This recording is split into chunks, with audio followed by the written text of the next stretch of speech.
El deseado de todas las gentes. Capítulo 19. Junto al pozo de Jacob. Este capítulo está basado en Juan 4, versos 1 al 42. En viaje a Galilea, Jesús pasó por Samaria. Era ya mediodía cuando llegó al hermoso valle de Siquem. A la entrada de dicho valle se hallaba el pozo de Jacob. Cansado de viajar, se sentó allí para descansar, mientras sus discípulos iban a comprar provisiones. Los judíos y los samaritanos eran acérrimos enemigos, y en cuanto les era posible, evitaban todo trato unos con otros. Los rabinos tenían por lícito el negociar con los samaritanos en caso de necesidad, pero condenaban todo trato social con ellos. Un judío no debía pedir nada prestado a un samaritano, ni aun un bocado de pan o un vaso de agua. Los discípulos, al ir a comprar alimentos, obraban en armonía con la costumbre de su nación, pero no podían ir más allá.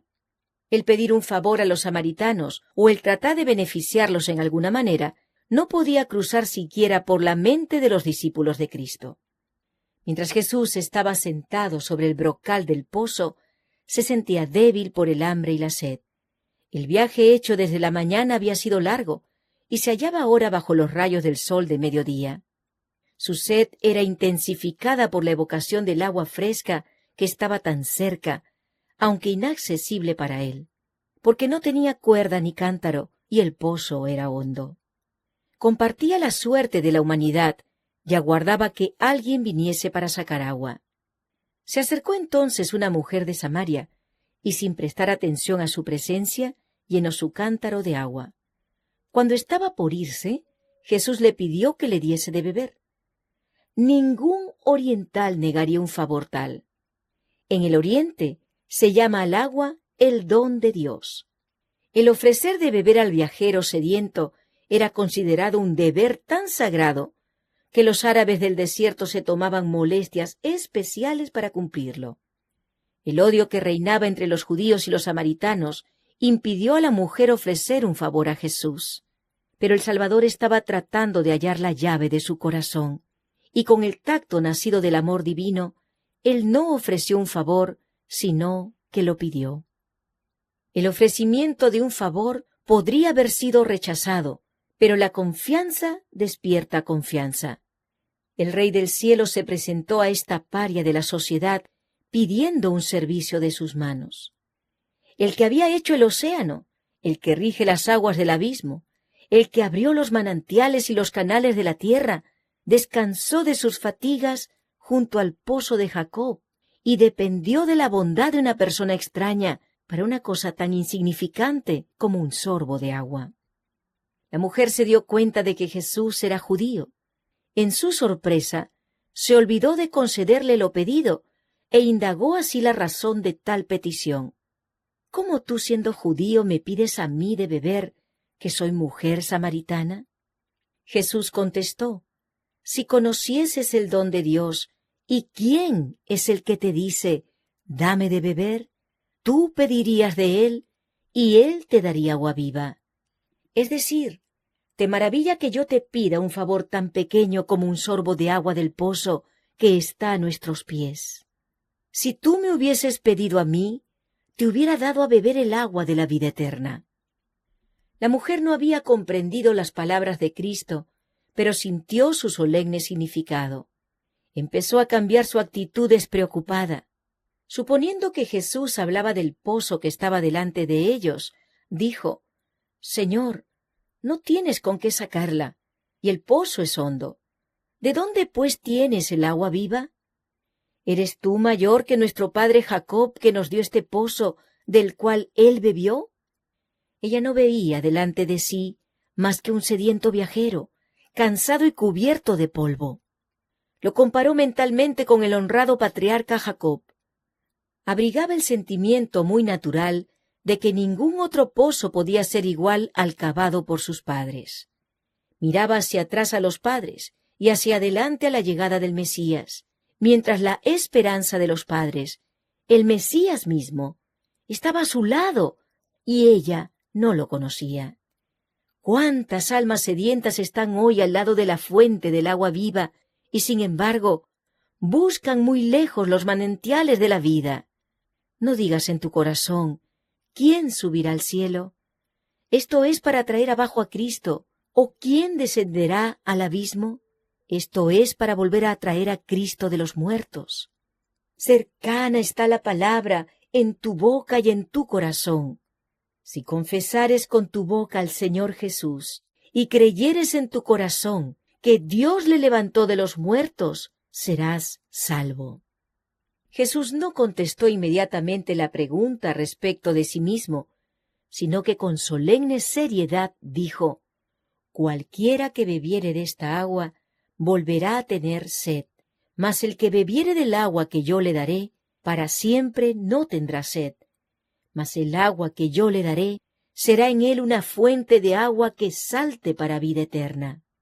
El que trate de aplacar su sed en las fuentes de este mundo, bebe tan solo para tener sed otra vez. Por todas partes hay hombres que no están satisfechos. Anhelan algo que supla la necesidad del alma. Un solo ser puede satisfacer esta necesidad. Lo que el mundo necesita, el deseado de todas las gentes, es Cristo. La gracia divina que Él solo puede impartir es como agua viva que purifica, refrigera y vigoriza el alma. Jesús no quiso dar a entender que un solo sorbo del agua de vida bastaba para el que la recibiera. El que prueba el amor de Cristo lo deseará en mayor medida de continuo, pero no buscará otra cosa. Las riquezas, los honores y los placeres del mundo no le atraen más. El constante clamor de su corazón es: más de ti. Y el que revela al alma su necesidad, aguarda para satisfacer su hambre y sed. Todo recurso en que confíen los seres humanos fracasará. Las cisternas se vaciarán, los estanques se secarán, pero nuestro Redentor es el manantial inagotable. Podemos beber y volver a beber, y siempre hallar una provisión de agua fresca. Aquel en quien Cristo mora tiene en sí la fuente de bendición, una fuente de agua que salte para vida eterna.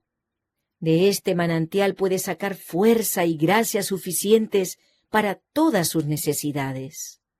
Mientras Jesús hablaba del agua viva, la mujer lo miró con atención maravillada. Había despertado su interés y un deseo del don del cual hablaba.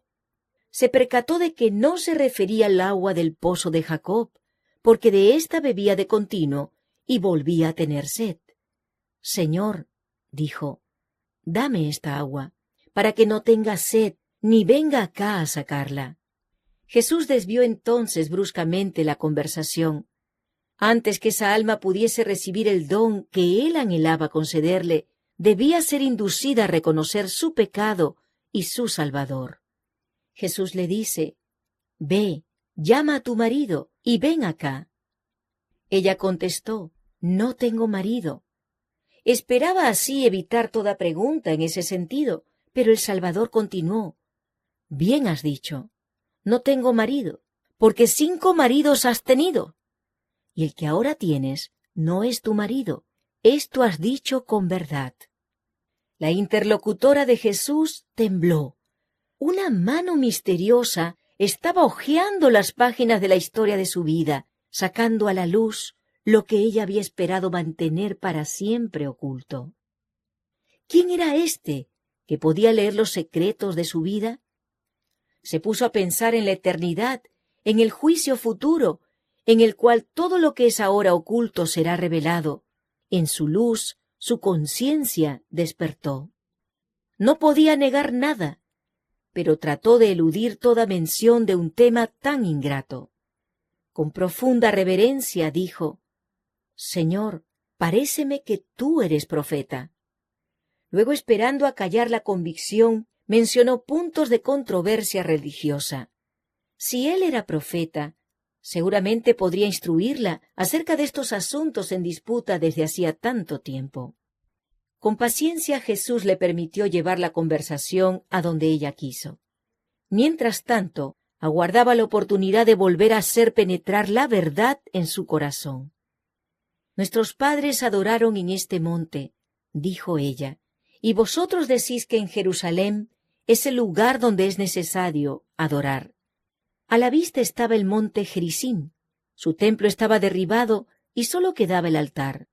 El lugar del culto había sido tema de discusión entre judíos y samaritanos. Algunos de los antepasados de estos últimos habían pertenecido a Israel, pero por causa de sus pecados, el Señor había permitido que fuesen vencidos por una nación idólatra. Durante muchas generaciones se habían mezclado con idólatras, cuya religión había contaminado gradualmente la suya. Es cierto que sostenían que sus ídolos tenían como único objeto hacerles acordar del Dios viviente, el gobernante del universo.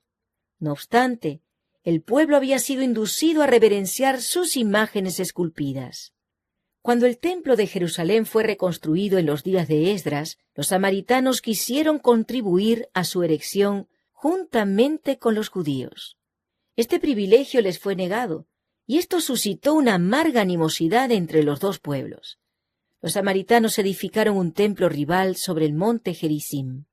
Allí adoraban de acuerdo con el ritual mosaico, aunque no renunciaron completamente a la idolatría. Pero los azotaron desastres. Su templo fue destruido por sus enemigos y parecían hallarse bajo una maldición, a pesar de lo cual se aferraron todavía a sus tradiciones y a sus formas de culto. No querían reconocer el templo de Jerusalén como casa de Dios, ni admitían que la religión de los judíos fuese superior a la suya. En respuesta a lo que mencionara la mujer, Jesús dijo: «Mujer, créeme, que la hora viene, cuando ni en este monte ni en Jerusalén adoraréis al Padre. Vosotros adoráis lo que no sabéis, nosotros adoramos lo que sabemos, porque la salud viene de los judíos». Jesús había demostrado que él no participaba de los prejuicios judíos contra los samaritanos. Ahora se esforzó en destruir el prejuicio de esa samaritana contra los judíos. Al par que se refería al hecho de que la fe de los samaritanos estaba corrompida por la idolatría, declaró que las grandes verdades de la redención habían sido confiadas a los judíos y que de entre ellos había de aparecer el Mesías. En las Sagradas Escrituras tenían una clara presentación del carácter de Dios y de los principios de su gobierno. Jesús se clasificó con los judíos como el pueblo al cual Dios se había dado a conocer. Él deseaba elevar los pensamientos de su oyente por encima de cuanto se refería a formas, ceremonias y cuestiones controvertidas. «La hora viene», dijo él, «y ahora es, cuando los verdaderos adoradores adorarán al Padre en espíritu y en verdad, porque también el Padre tales adoradores busca que le adoren. Dios es espíritu, y los que le adoran en espíritu y en verdad es necesario que adoren». Aquí se declara la misma verdad que Jesús había revelado a Nicodemo cuando dijo: «A menos que el hombre naciere de lo alto, no puede ver el reino de Dios». Los hombres no se ponen en comunión con el cielo visitando una montaña santa o un templo sagrado. La religión no ha de limitarse a las formas o ceremonias externas. La religión que proviene de Dios es la única que conducirá a Dios. A fin de servirle debidamente, debemos nacer del Espíritu Divino. Esto purificará el corazón y renovará la mente, dándonos una nueva capacidad para conocer y amar a Dios. Nos inspirará una obediencia voluntaria a todos sus requerimientos. Tal es el verdadero culto. Es el fruto de la obra del Espíritu Santo. Por el Espíritu es formulada toda oración sincera, y una oración tal es aceptable para Dios. Siempre que un alma anhela a Dios, se manifiesta la obra del Espíritu, y Dios se revelará a esa alma. Él busca adoradores tales, espera para recibirlos y hacerlos sus hijos e hijas. Mientras la mujer hablaba con Jesús, le impresionaron sus palabras. Nunca había oído expresar tales sentimientos por los sacerdotes de su pueblo o de los judíos. Al serle revelada su vida pasada, había llegado a sentir su gran necesidad. Comprendió la sed de su alma que las aguas del pozo de Sicar no podrían nunca satisfacer. Nada de todo lo que había conocido antes le había hecho sentir así su gran necesidad. Jesús la había convencido de que leía los secretos de su vida. Sin embargo, se daba cuenta de que era un amigo que la compadecía y la amaba. Aunque la misma pureza de su presencia condenaba el pecado de ella, no había pronunciado acusación alguna, sino que le había hablado de su gracia, que podía renovar el alma. Empezó a sentir cierta convicción acerca de su carácter, y pensó, ¿no podría ser este el Mesías que por tanto tiempo hemos esperado? Entonces le dijo, sé que el Mesías ha de venir, el cual se dice el Cristo. Cuando él viniere, nos declarará todas las cosas. Jesús le respondió, yo soy, que hablo contigo. Al oír la mujer estas palabras, la fe nació en su corazón y aceptó el admirable anuncio de los labios del Maestro Divino. Esta mujer se hallaba en un estado de ánimo que le permitía apreciar las cosas. Estaba dispuesta a recibir la más noble revelación porque estaba interesada en las Escrituras y el Espíritu Santo había estado preparando su mente para recibir más luz. Había estudiado la promesa del Antiguo Testamento. Profeta de en medio de ti, de tus hermanos como yo, te levantará Jehová tu Dios, a él oiréis. Ella anhelaba comprender esta profecía. La luz ya estaba penetrando en su mente. El agua de la vida espiritual que Cristo da a toda alma sedienta, había empezado a brotar en su corazón. El Espíritu del Señor estaba obrando en ella. El claro aserto hecho por Jesús a esta mujer no podría haberse dirigido a los judíos que se consideraban justos. Cristo era mucho más reservado cuando hablaba con ellos. A ella le fue revelado aquello cuyo conocimiento fue negado a los judíos, y que a los discípulos se ordenó más tarde guardar en secreto. Jesús vio que ella haría uso de su conocimiento para inducir a otros a compartir su gracia. Cuando los discípulos volvieron, se sorprendieron al hallar a su maestro hablando con la mujer. No había bebido el agua refrigerante que deseaba, ni se detuvo a comer lo que los discípulos habían traído. Cuando la mujer se hubo ido, los discípulos le rogaron que comiera. Le veían callado, absorto, como en arrobada meditación. Su rostro resplandecía, y temían interrumpir su comunión con el cielo. Pero sabían que se hallaba débil y cansado, y pensaban que era deber suyo recordarle sus necesidades. Jesús reconoció su amante interés y dijo, «Yo tengo una comida que comer que vosotros no sabéis». Los discípulos se preguntaron quién le habría traído comida, pero él explicó, «Mi comida es que haga la voluntad del que me envió y que acabe su obra». Jesús se regocijaba de que sus palabras habían despertado la conciencia de la mujer. La había visto beber del agua de la vida y su propia hambre y sed habían quedado satisfechas. El cumplimiento de la misión por la cual había dejado el cielo fortalecía al Salvador para su labor y lo elevaba por encima de las necesidades de la humanidad. El ministrar a un alma que tenía hambre y sed de verdad le era más grato que el comer o beber. Era para él un consuelo, un refrigerio. La benevolencia era la vida de su alma. Nuestro Redentor anhela que se le reconozca. Tiene hambre de la simpatía y el amor de aquellos a quienes compró con su propia sangre. Anhela con ternura inefable que vengan a él y tengan vida. Así como una madre espera la sonrisa de reconocimiento de su hijito, que le indica la aparición de la inteligencia, así Cristo espera la expresión de amor agradecido que demuestra que la vida espiritual se inició en el alma. La mujer se había llenado de gozo al escuchar las palabras de Cristo. La revelación admirable era casi abrumadora. Dejando su cántaro, volvió a la ciudad para llevar el mensaje a otros. Jesús sabía por qué se había ido. El hecho de haber dejado su cántaro hablaba inequívocamente del efecto de sus palabras. Su alma deseaba vehementemente obtener el agua viva, y se olvidó de lo que la había traído al pozo. Se olvidó hasta de la sed del Salvador, que se proponía aplacar. Con corazón rebosante de alegría se apresuró a impartir a otros la preciosa luz que había recibido. venid, ved, un hombre que me ha dicho todo lo que he hecho. ¿Si quizás es este el Cristo? Dijo a los hombres de la ciudad. Sus palabras conmovieron los corazones. Había en su rostro una nueva expresión, un cambio en todo su aspecto. Se interesaron por ver a Jesús. Entonces salieron de la ciudad y vinieron a él. Mientras Jesús estaba todavía sentado a orillas del pozo, miró los campos de la mies que se extendían delante de él y cuyo suave verdor parecía dorado por la luz del sol. Señalando la escena a sus discípulos, la usó como símbolo. ¿No decís vosotros, aún hay 4 meses hasta que llegue la siega? He aquí os digo, alzad vuestros ojos y mirad las regiones, porque ya están blancas para la siega. Y mientras hablaba, miraba los grupos que se acercaban al pozo.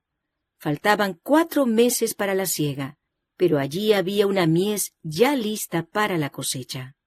El que siega, dijo, recibe salario, ya llega fruto para vida eterna, para que el que siembra también goce y el que siega. Porque en esto es el dicho verdadero, que uno es el que siembra y otro es el que siega. En estas palabras señala Cristo el servicio sagrado que deben a Dios los que reciben el Evangelio. Deben ser sus agentes vivos.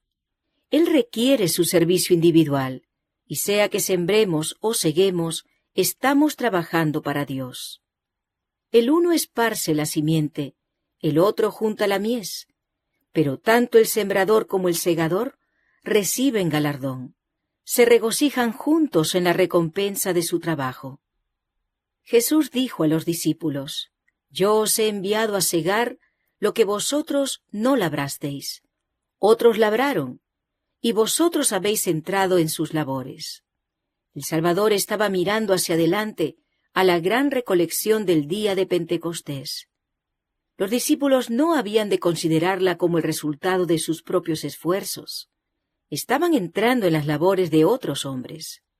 Desde la caída de Adán, Cristo había estado confiando la semilla de su palabra a sus siervos escogidos, para que la sembrasen en corazones humanos.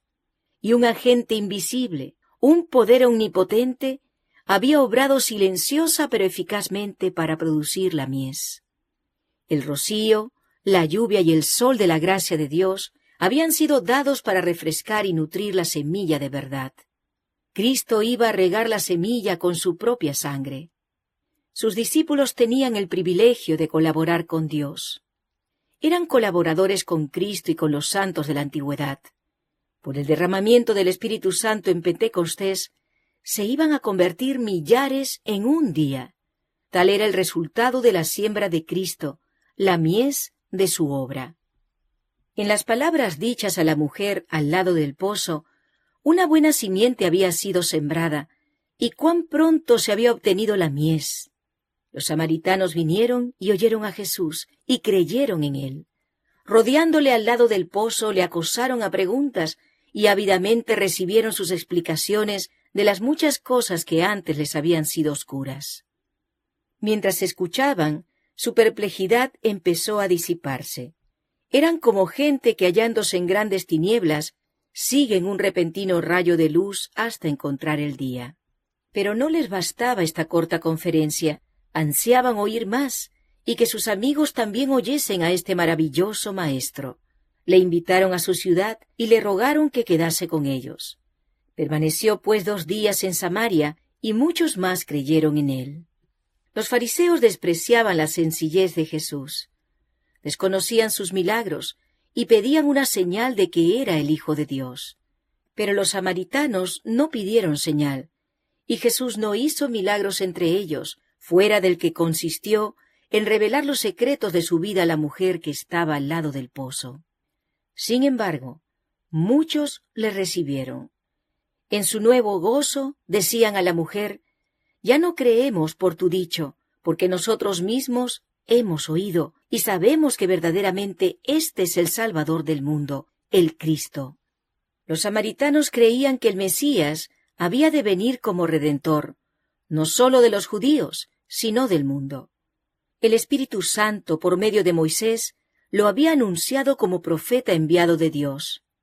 Por medio de Jacob se había declarado que todas las gentes se congregarían alrededor suyo, y por medio de Abraham, que todas las naciones de la tierra serían benditas en él. En estos pasajes basaba su fe en el Mesías la gente de Samaria. El hecho de que los judíos habían interpretado erróneamente a los profetas ulteriores, atribuyendo al primer advenimiento la gloria de la segunda venida de Cristo, había inducido a los samaritanos a descartar todos los escritos sagrados, excepto aquellos que habían sido dados por medio de Moisés. Pero como el Salvador desechaba estas falsas interpretaciones, muchos aceptaron las profecías ulteriores y las palabras de Cristo mismo acerca del reino de Dios. Jesús había empezado a derribar el muro de separación existente entre judíos y gentiles y a predicar la salvación al mundo. Aunque era judío, trataba libremente con los samaritanos y anulaba así las costumbres farisaicas de su nación. Frente a sus prejuicios, aceptaba la hospitalidad de este pueblo despreciado. Dormía bajo sus techos, comía en sus mesas, participando de los alimentos preparados y servidos por sus manos, enseñaba en sus calles y lo trataba con la mayor bondad y cortesía.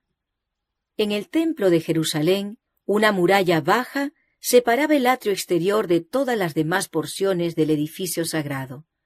En esta pared había inscripciones en diferentes idiomas que declaraban que a nadie, sino a los judíos, se permitía pasar ese límite. Si un gentil hubiese querido entrar en el recinto interior, habría profanado el templo y habría sufrido la pena de muerte.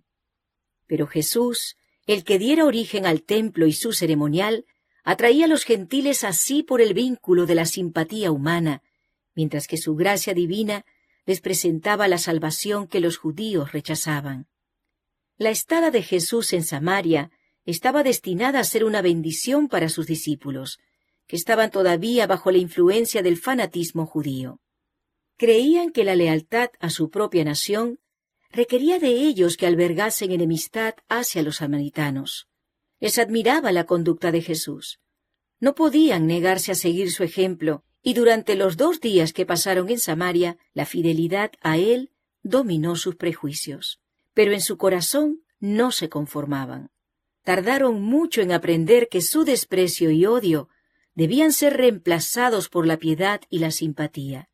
Pero después de la ascensión del Señor, recordaron sus lecciones con nuevo significado.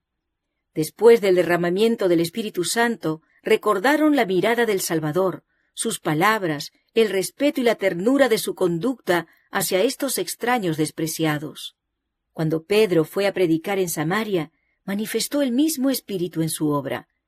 Cuando Juan fue llamado a Éfeso y Esmirna, recordó el incidente de Siquem y se llenó de gratitud hacia el Divino Maestro, quien, previendo las dificultades que deberían arrostrar, les había ayudado por su propio ejemplo. El Salvador continúa realizando hoy la misma obra que cuando ofreció el agua de vida a la mujer samaritana. Los que se llaman sus discípulos pueden despreciar y rehuir a los parias, pero el amor de Él hacia los hombres no se deja desviar por ninguna circunstancia de nacimiento, nacionalidad o condición de vida. A toda alma, por pecaminosa que sea, Jesús dice: si me pidieras, yo te daría el agua de la vida. No debemos estrechar la invitación del Evangelio y presentarla solamente a unos pocos elegidos que suponemos nosotros nos honrarán aceptándola. El mensaje ha de proclamarse a todos. Doquiera haya corazones abiertos para recibir la verdad, Cristo está listo para instruirlos. Él les revela al Padre y la adoración que es aceptable para aquel que lee el corazón. Para los tales no usa parábolas.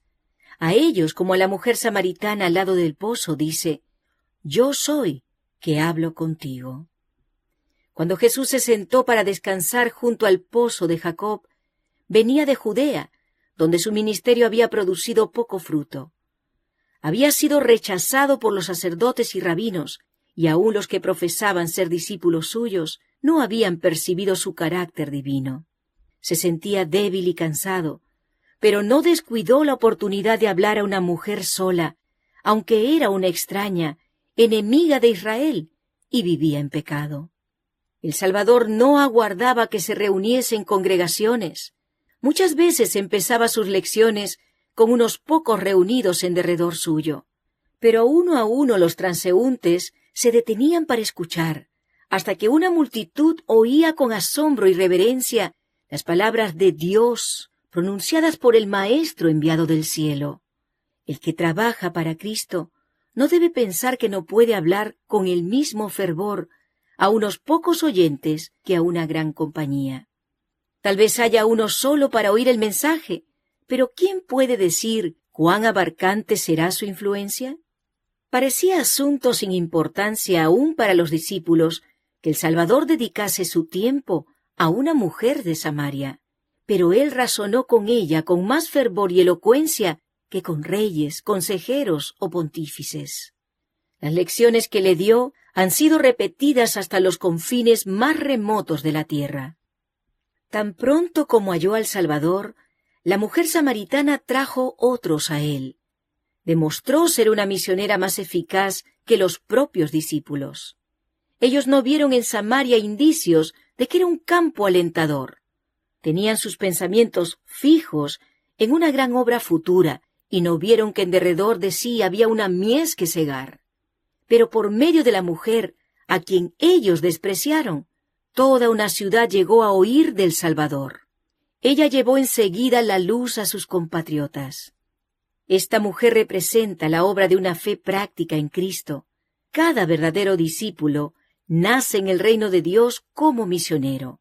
El que bebe del agua viva llega a ser una fuente de vida.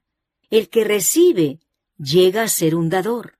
La gracia de Cristo en el alma es como un manantial en el desierto, cuyas aguas surgen para refrescar a todos, y da a quienes están por perecer avidez de beber el agua de la vida.